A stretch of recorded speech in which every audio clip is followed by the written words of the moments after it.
Muy bien, hermanos queridos, buenos días. Gracias al Señor por esta preciosa mañana.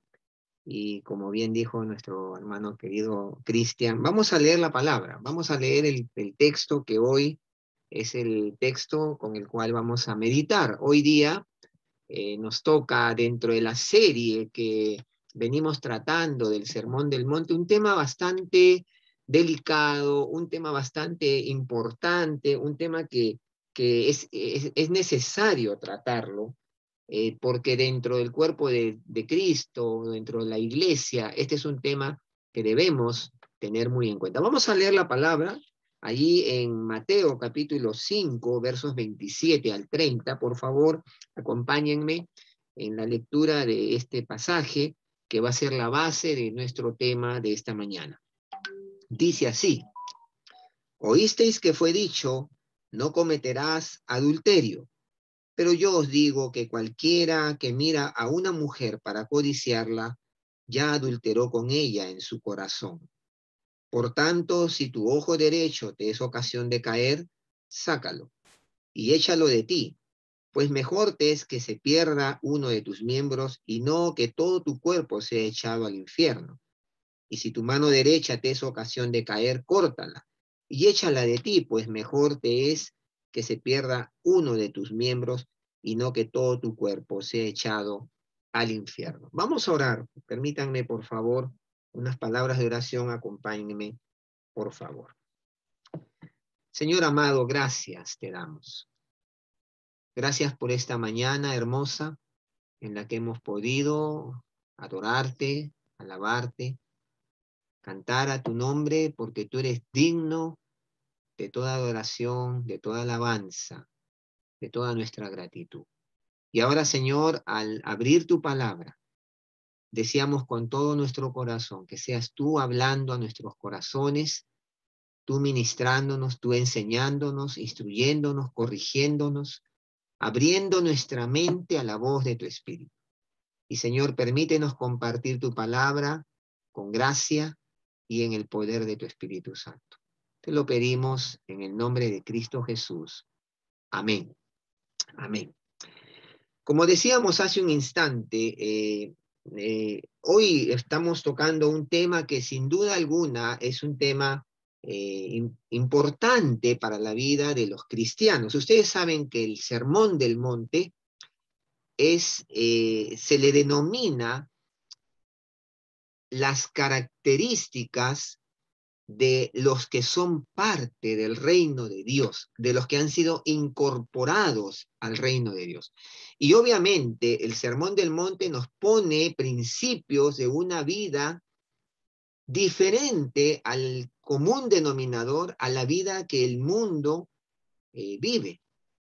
Y el Señor Jesucristo, cuando da este sermón, está estableciendo los rasgos del carácter del cristiano, del miembro de este nuevo reino llamado el reino de los cielos.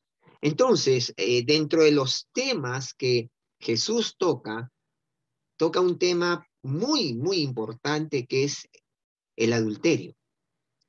Y el adulterio hoy en día es un tema que mucha gente como que ya no considera que fuere algo malo. Basta con ver, por ejemplo, todo lo que se puede ver, por ejemplo, en las novelas, en las series, en lo que se publica, como algo cotidiano, normal, y que bueno, la gente lo hace, y si todo el mundo lo hace, ¿por qué yo no hacerlo? Muchas veces en las novelas que se dan durante el día en los diferentes canales de televisión, se, se gratifica el adulterio, inclusive hasta se justifica el adulterio. Sin embargo, el Señor Jesucristo, en este sermón, Él no hace eso, porque Él está hablando a un grupo de personas que se supone debían ser la gran diferencia en medio de la sociedad.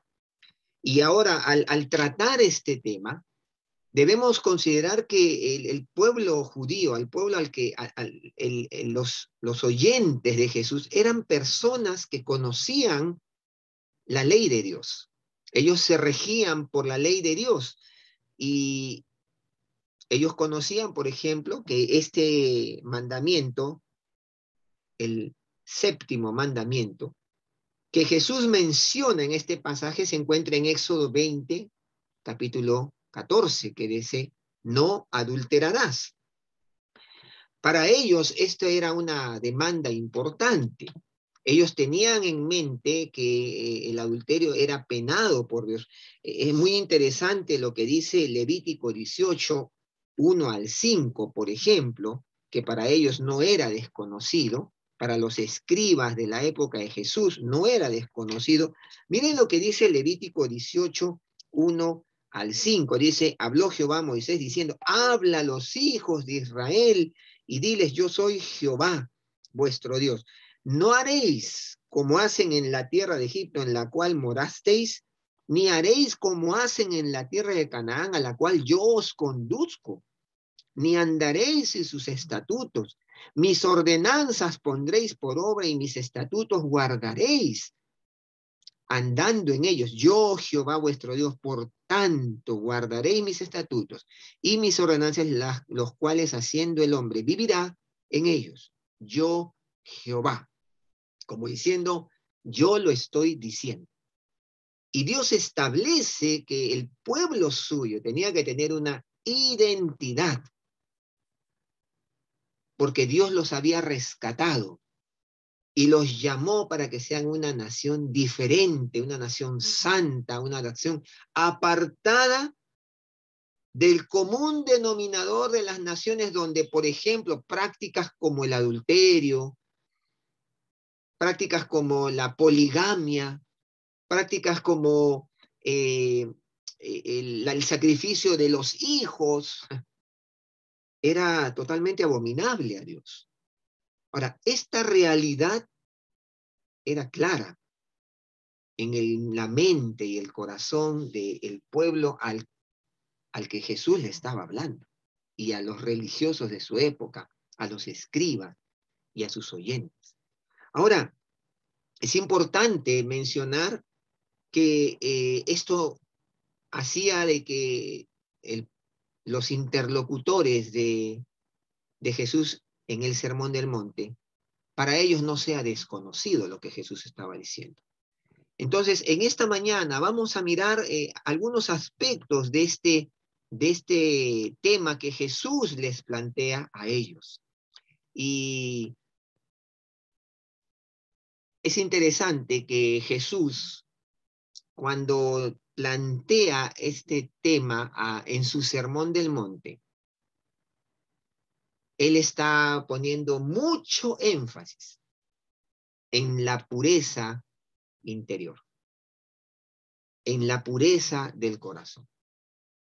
Él juzga la fuente y el origen del pecado, no su manifestación o falta de manifestación, porque, como dice Proverbios, porque cuál es su pensamiento en su corazón, tal es él.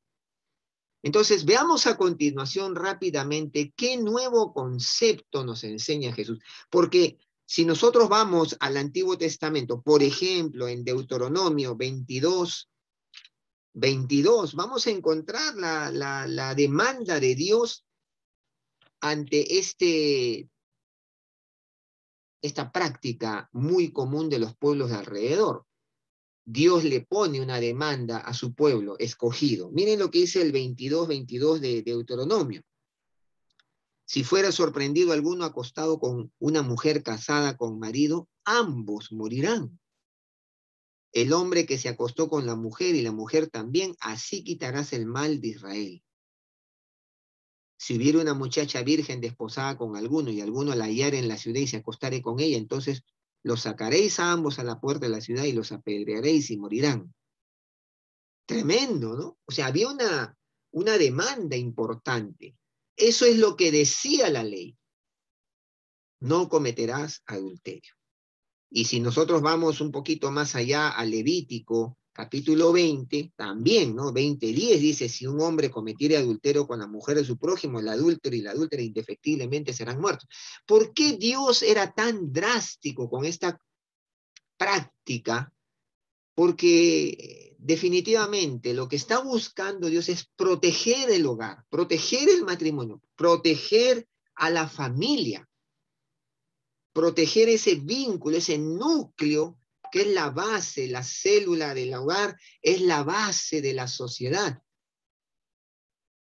Entonces, Jesús toma este concepto que ellos ya conocían y lo trae a colación en el Sermón del Monte con el objetivo de ir más allá. Ya hemos dicho, ¿qué decía la ley? Oísteis, miren, Jesús lo dice, oísteis que fue dicho, no cometerás adulterio. Al igual que el tema del asesinato que vimos la semana pasada, Jesús vuelve a citar los 10 mandamientos. Y él tiene el propósito de asegurar el respeto por lo sagrado del matrimonio. Como ya decíamos, que es la base de la sociedad. Ahora, según la interpretación de los escribas, el pecado consistía en llevar a cabo el acto mismo, y ahí quedaba.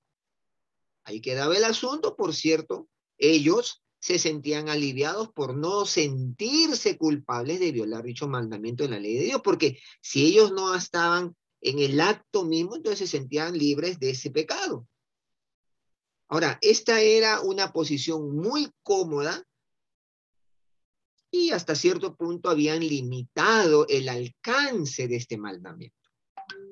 Ellos habían dado una definición convenientemente estrecha del pecado sexual y una definición convenientemente también amplia de la pureza sexual. Ahora, Jesús pone al descubierto esta interpretación al introducir el tema entre sus seguidores y los que él consideraba que eran el pueblo de Dios. Sus seguidores y los escribas, que ahí se encontraban presentes a la hora que él empezó a dar este sermón. Y hermanos queridos, Jesús pone el dedo en la llaga con el objetivo de volver a darle al mandamiento de la ley de Dios su verdadero alcance y propósito. Eso es lo que decía la ley. Ahora, ¿qué vino a decir Jesús? ¿Qué vino a decir Jesús? Bueno, ahí está, ¿no? Verso 28. Pero yo os digo que cualquiera que mira a una mujer para codiciarla, dice, ya adulteró con ella en su corazón. Es muy interesante, mis hermanos, que él dice, pero yo os digo. Y el pronombre yo es enfático e indica que Jesús pone su propio mensaje por sobre la autoridad de la reverenciada tradición rabínica. Oísteis que fue dicho, ok, pero yo os digo. Él asumiendo la autoridad de ser el Señor y su autoridad sobre la reverenciada tradición rabínica. Pero yo os digo que cualquiera que mira a una mujer para codiciarla, ya adulteró con ella en su corazón. Y aquí, hermanos queridos, la palabra mira es un participio presente y se refiere al proceso continuo de observar. En este uso, la idea no es la de una mirada casual o involuntaria, sino la de observar de manera intencional y repetida. ¿Con qué objetivo? Codiciarla. El objetivo, para codiciar. Indica el objetivo o una acción que sigue en tiempo a la acción de mirar. Yo busco, mi objetivo es codiciar, por eso me enfoco. Ahora, por tanto, Jesús está hablando aquí de una observación intencional con el objetivo de codiciar. Jesús está hablando del del que mira con el fin de satisfacer su deseo perverso, codicioso, lascivo. Ahora, ya hablando en el terreno de lo práctico,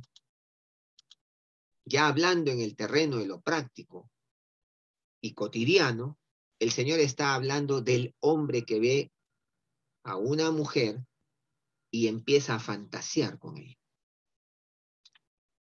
Y esto lo podemos trasladar no solamente a ver a una mujer que no es precisamente nuestra esposa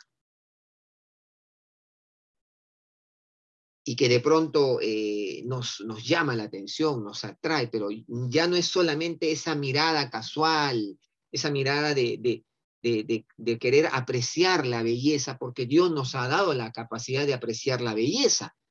Pero ya aquí estamos entrando al terreno de la codicia, de ilusionar, de fantasear, y esto estaba también muy relacionado, por ejemplo, a aquellos hombres casados o solteros que, por ejemplo, empiezan a buscar satisfacer sus ojos con pornografía, o tal vez seleccionando programas de televisión conociendo su alto contenido sexual, porque están buscando satisfacer la codicia, la lascivia del corazón. En el tema de lo práctico, personas que van a determinado lugar porque quieren satisfacer sus ojos infectados de lujuria, o que hacen cualquier cosa con la expectativa y el deseo de excitarse de manera sexual y pecaminosa. El Señor Jesús está hablando de este tema. Ya no es solamente el acto consumado, sino la intención del corazón. Lo que hay detrás, lo que hay en la mente, lo que se va gestando. Y como yo decía hace un instante, Jesús no está hablando de exposición inesperada e inevitable a la tentación sexual. Él no está hablando de esa mirada casual. Cuando un hombre ve a una mujer vestida de forma provocativa, sin duda, Satanás tratará de tentarlo con pensamientos de lujuria, pero no hay pecado si la tentación se resiste y la mirada se vuelve hacia otra parte. Lo que Jesús está condenando aquí es mirar continuamente con el fin de satisfacer deseos lujuriosos. Porque ¿qué está evidenciando esto? Un corazón desatado a lo inmoral. Sí, mis hermanos. Y miren ustedes que decíamos al principio que Dios era muy drástico con el tema del adulterio, porque el adulterio no era una práctica permitida dentro de su pueblo, y por razones que ya hemos mencionado, por cuidar el hogar, el núcleo familiar, cuidar la sociedad, cuidar el cuerpo. Entonces, esto es meridianamente importante para los hijos de Dios, para usted y para mí. Usted me puede decir, pero la sociedad que vivimos es una sociedad permisiva y yo estoy inmerso en ella. Eso no tiene nada que ver, querido hermano.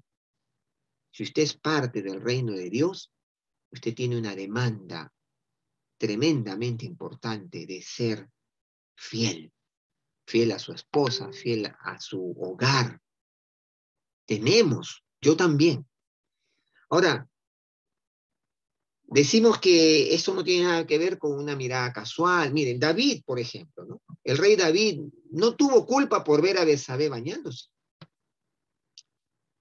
Él no pudo haber dejado de notarla porque ella estaba a la vista mientras él caminaba por la terraza del palacio. El pecado de David estuvo en su insistencia en mirar y en sucumbir de modo voluntario a la tentación.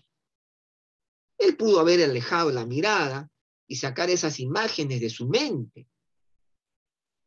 El hecho es que David llevara a Betsabé a sus aposentos y cometiera adulterio con ella, expresó el deseo inmoral ya gestado en el corazón suyo.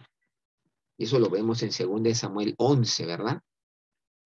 Ahí está el problema de David, porque él ya maquinó, ya se tomó el tiempo de mandarla a traer, o sea, ya tenía en su mente todo elaborado. Y hermanos queridos, hay un proverbio que seguramente usted ha escuchado que reza así. Permítame leérselo para que no perder ningún detalle. Siembra un pensamiento y cosecharás un acto. Siembra un acto y cosecharás un hábito. Siembra un hábito y cosecharás un carácter. Siembra un carácter y cosecharás un destino. Este proverbio ilustra a la perfección el sentido que Jesús da a este pasaje. Mire, mire, hermano, el pecado siempre empieza cuando un mal pensamiento se siembra en la mente y el corazón. Esto es inevitable. Si usted lo anida y como se dice, lo rumea, como los mamíferos, lo va rumiando, va a generar un fruto negativo en la vida. Hemos leído hace pocos días en el libro de Job, en el capítulo 31, la experiencia de Job, lo que él va a decir. Él va a decir ahí en el capítulo 31, hice pacto con mis ojos. ¿Cómo pues habría yo de mirar a una virgen? Si mis pasos se apartaron del camino, si mi corazón se fue tras mis ojos, y si algo se pegó a mis manos, siembre yo y otro coma, y sea arrancada mi siembra. Job definitivamente sabía que el pecado empieza en el corazón, y que él era tan merecedor del castigo de Dios por mirar lujuriosamente a una mujer como por el acto mismo de adulterio con ella. Sí, mis hermanos. Es triste ver a creyentes que de pronto podrían racionalizar este concepto que Jesús plantea.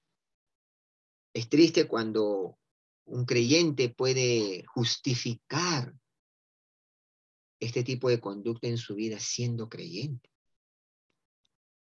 pensando que porque la sociedad en la que vivimos lo hace y si todo el mundo lo hace, ¿qué puedo hacer yo? No, no es así. Hermano querido, el adulterio daña la vida, daña el hogar, daña a la esposa, al esposo. El adulterio daña a los hijos. El adulterio daña nuestra relación con Dios. Y a veces es en lo último que pensamos. Y esto es triste. Es triste ver que a veces dentro del cuerpo de Cristo, dentro de la iglesia, de repente no está el hecho consumado del adulterio. Pero vemos, por ejemplo, en la consejería muchas veces a esposos, a jóvenes que son víctimas de la pornografía, por ejemplo, que son víctimas de sus pasiones pecaminosas y están dañando su relación matrimonial, por ende. O, por ejemplo, el conocido flirteo, ¿no? O sea, ese coquetear con alguien. Hermanos queridos, Dios no quiere eso. Ahora, uno puede pensar, bueno, esto solamente involucra a los hombres. Amada iglesia, quiero decir algo con mucho respeto y cuidado a nuestras amadas hermanas, a nuestras mujeres de la iglesia, aún a nuestras invitadas, con mucho cuidado, con mucho respeto. Aunque Jesús usa aquí a un hombre como el ejemplo, la condenación que hace tanto de los pensamientos lujuriosos como de las acciones se aplica por igual a las mujeres, quienes son igualmente susceptibles a miradas lujuriosas e incluso a incitar a los hombres a la lujuria. Miren, hay un autor de un libro, Arthur Pink, un escritor cristiano, en su libro titulado Una exposición del Sermón del Monte. Él va a anotar algo sumamente importante al respecto. Escúcheme, por favor. Dice así: si la mirada lujuriosa es un pecado tan grave, entonces quienes se visten y exhiben con el deseo de que las miren y las codicien, no son menos culpables, sino tal vez más. En este asunto no solo es muy frecuente el caso de hombres que pecan, sino de mujeres que los tientan a hacerlo.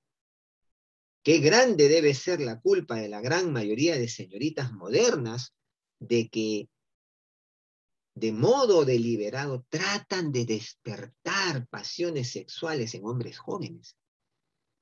Y cuán mayor es incluso, dice este autor, la culpa de la mayoría de sus madres por permitirles que se conviertan en tentadoras lascivas. Tremendo, ¿no? Tremendo. Yo cuando lo leí, de verdad, hermanos, me quedé pensando, ¿no? Porque aún los padres podemos ser culpables de que nuestras hijas, intencional o no intencionalmente, estén siendo de tropiezo a los varones. Querida iglesia, con todo mi corazón y hablándome a mí mismo, yo con ustedes, atesoremos este llamado de atención del Señor a nuestras vidas. Así como el corazón adúltero planea exponerse a situaciones para satisfacer la lujuria, hermanos, el corazón piadoso planea evitarlas siempre que sea posible. Y planea huir de ellas cuando sea inevitable enfrentarlas. Sí, mis hermanos, el Señor nos llama a una vida de santidad. No podemos darnos el lujo de pensar que, que, bueno, pues ya soy víctima de esto que me pasa y nada más. En tercer lugar, ¿qué salida liberadora al adulterio da Cristo? Y es bien interesante porque Jesús amplía el concepto, allá no solamente el acto en sí, sino que va al hecho de lo que se va cavilando en el corazón por miradas intencionales que van gestando algo en la mente y el corazón. Entonces, ¿qué salida en tercer lugar da Jesús? ¿Qué salida liberadora al adulterio da Cristo? Miren lo que dice el 29, por tanto, si tu ojo derecho te es ocasión de caer, sácalo y échalo de ti, pues mejor te es que se pierda uno de tus miembros y no todo tu cuerpo sea echado al infierno. Y si tu mano derecha te es ocasión de caer, córtala y échala de ti, pues mejor te es que se pierda uno de tus miembros y no que todo tu cuerpo sea echado al infierno. Aquí Jesús señala el camino hacia la pureza sexual y la liberación del corazón pecador y por supuesto nos señala el camino de salir de esta amenaza constante que el adulterio, la fornicación y la inmoralidad cierne sobre nuestras vidas. Es evidente que Jesús está hablando de modo figurado, ¿no? Aquí Jesús no está abogando por la mutilación, ¿no? Y aunque ustedes no lo crean, en el primer siglo de la era cristiana hubo gente que se mutiló por una mala interpretación de lo que Jesús está diciendo. La mutilación en realidad no limpia el corazón de nadie, ¿no?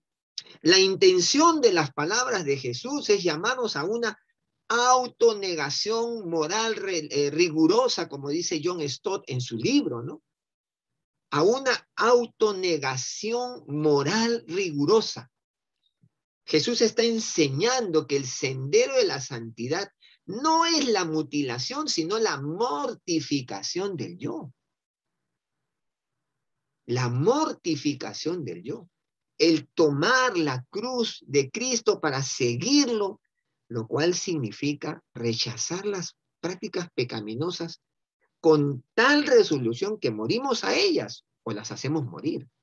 Por eso Pablo va a decir, haced morir las obras de la carne en vuestras vidas. ¿A quién le está hablando Pablo? A los cristianos. A los cristianos que estaban rodeados de prácticas inmorales, de orgías, de adulterio, de fornicación.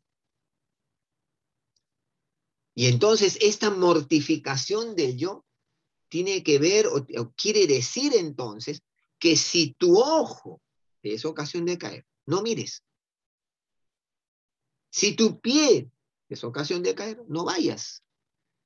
Si tu mano te es ocasión de caer, no lo hagas. Eso es lo que está diciendo Jesús.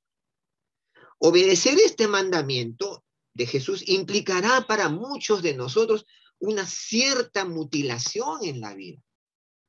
Tal vez tendremos que eliminar de nosotros, de nuestras prácticas, de nuestras vidas, ciertas cosas que son o podrían fácilmente llegar a ser una fuente de tentación.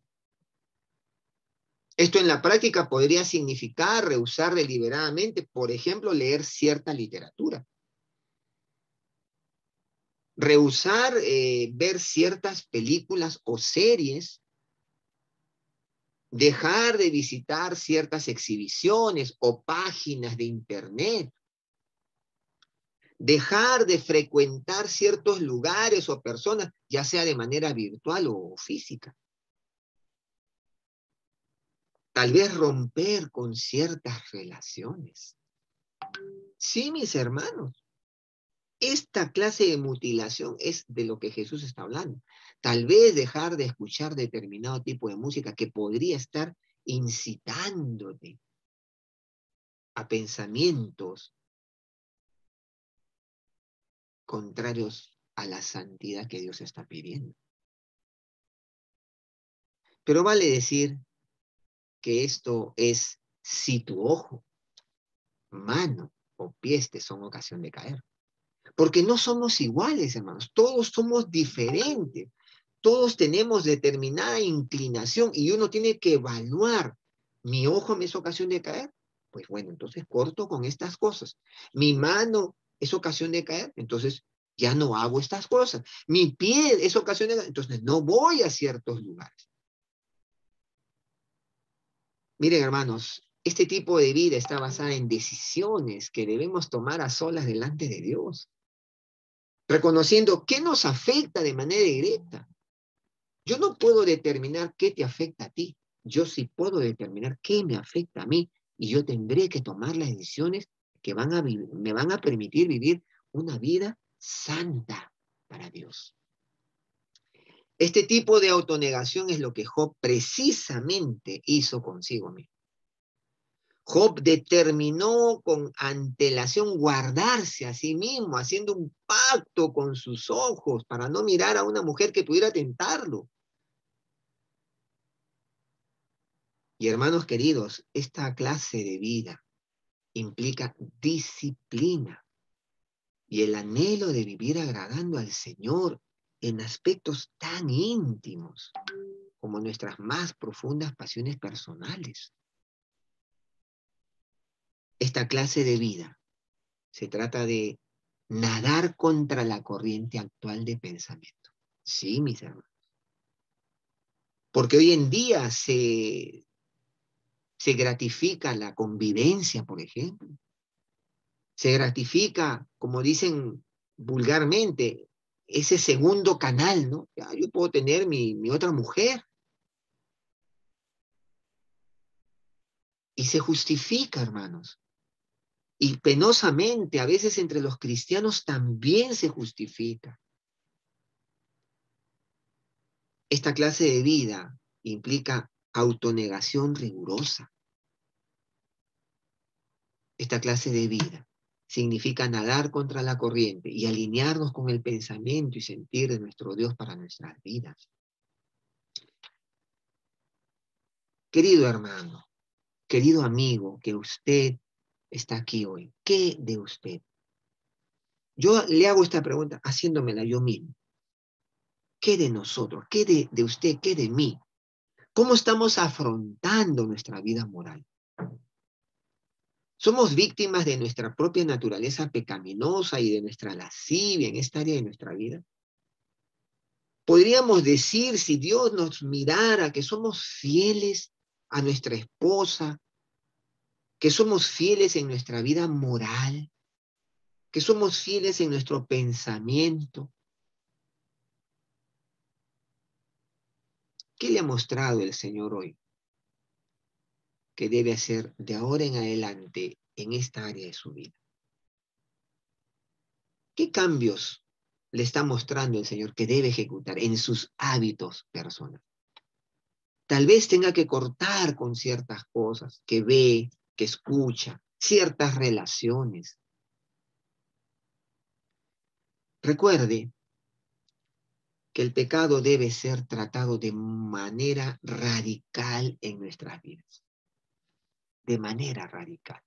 Pablo, ahí en Corintios, capítulo 9:27, él va a decir, golpeo mi cuerpo y lo pongo en servidumbre, no sea que habiendo sido heraldo para otros, yo mismo venga a ser eliminado. Pablo está hablando, tengo que mortificar mi yo, mi carne. ¿Qué decisiones que se deben traducir en acciones le está llamando el Señor a tomar en esta mañana? Mire, hermano, permítame terminar. ¿Qué hacer frente a estas inclinaciones, debilidades, a estas situaciones que nos toca enfrentar? Hermano, algunos consejos prácticos. Necesitamos echar mano a nuestros recursos espirituales. Recuerde el poder de Jesucristo. Todo lo puedo en Cristo que me fortalece. Recuerde el poder de la oración. Pedid y se os dará, buscad y hallaréis, llamad y se os abrirá. Recuerde el poder de la palabra y more en abundancia la palabra en vuestros corazones. More en abundancia. A veces, hermanos, nuestra mente está tan llena de este mundo, de lo que vemos, y la palabra de Dios está tan poco allí en la mente. Necesitamos que la palabra more en abundancia, así como dice Colosenses 3:16. Eche mano del poder de la sangre de Cristo. Esa sangre preciosa que dice 1 de Juan 1:9, que si confesamos nuestros pecados, Él es fiel y justo para perdonarnos y limpiarnos de toda maldad. Sí, mi hermano. Necesitamos echar mano de nuestros recursos espirituales. Y adicionalmente hecho a esto, necesitamos tomar decisiones en cuanto a ciertos hábitos. Cuide sus pensamientos. Filipenses 4:8, que dice que debemos pensar en todo lo justo, lo bueno, lo amable, lo de buen nombre. Si hay virtud alguna, en esto pensar. Eso dice la palabra. Debemos cuidar nuestras amistades. Mira con quién andas y te diré quién eres. Y la palabra dice, las malas conversaciones corrompen las buenas costumbres. Sí, hermano, cuida tus amistades. Cuida los libros y revistas que lees. Cuida las páginas a las que entras por internet. Cuida, hermano querido, tu vida vale, es preciosa. Queridas hermanas preciosas, señoritas, hermanas en la fe, cuida tu manera de vestir. Sé de bendición. Y finalmente, cuida qué entra por tus ojos, qué ves en la televisión, qué ves en el cine. Cuida tus ojos. Haz pacto con tus ojos. Y si has caído en estas prácticas, has caído en el pecado de adulterio, acude al recurso que Dios nos ha dado. La sangre de Cristo. Si confesamos nuestros pecados, Él es fiel y justo para perdonarnos y limpiarnos de toda maldad. Y quiero dirigirme a nuestros amigos que hoy nos visitan. Posiblemente usted es víctima de estas cosas y no sabe cómo salir de ahí. Permítame decirle, Jesús hoy le ofrece extenderle su mano y sacarlo de ahí, como lo hizo con muchos de nosotros. Y si usted quiere ser libre de este flagelo social hoy en día, que ha destruido hogares, ha destruido vidas de familias, hijos, venga Jesús, venga Cristo. Y si usted tiene en su corazón, ahí donde usted está, en su casa, quizás usted fue invitado y el Señor le habló, el Señor le ama, el Señor le ama tal cual es. Él no le rechaza. El que a mí viene, yo no le echo fuera. Y si usted quiere venir a Jesús y ser libre, haga conmigo esta oración. Incline ahí su rostro. Iglesia, oremos al Señor. Y repita conmigo esta oración. Dígale así, cierre sus ojos y dígale así al Señor. Señor Jesús, hoy escuché tu voz y me doy cuenta que soy débil, frágil, y me doy cuenta que no puedo con mis propias pasiones, con mi mundo interior, con mis pensamientos.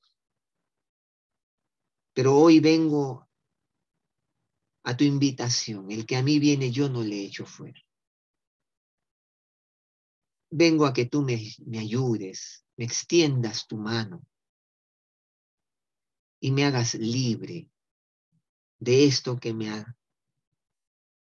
ata, Señor. Perdona mis pecados. Límpiame. Hazme una nueva persona. Por favor, creo en ti y gracias por extenderme tu mano y rescatarme. Creo en ti, Jesús. Oro de todo corazón. Amén. Querido amigo, si usted oró así, quiero decirle algo.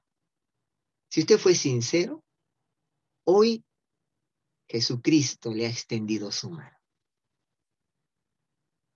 Y hoy usted va a empezar una nueva vida. La Biblia dice que si el Hijo os libertare, seréis verdaderamente libres.